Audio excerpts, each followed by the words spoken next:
Hi, శుభోదయం అందరికీ. అందరూ బాగుండాలి, అందులో మనం ఉండాలి కదా, నిజమే కదండి.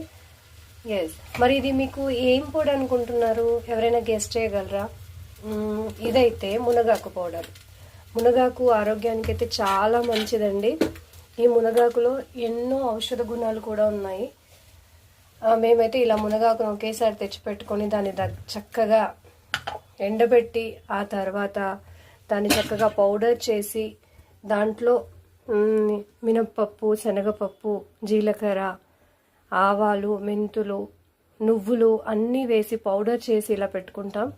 ఇప్పుడైతే ప్రతిరోజు ఇడ్లీలోకి, దోశలోకి చట్నీ కావాలి అనుకుంటాం. కానీ ఈరోజు అయితే మేము దోశలోకి అయితే ఈ మునగాకు పౌడర్నే వేసుకొని తిందాం అనుకుంటున్నాము. ప్రతిరోజు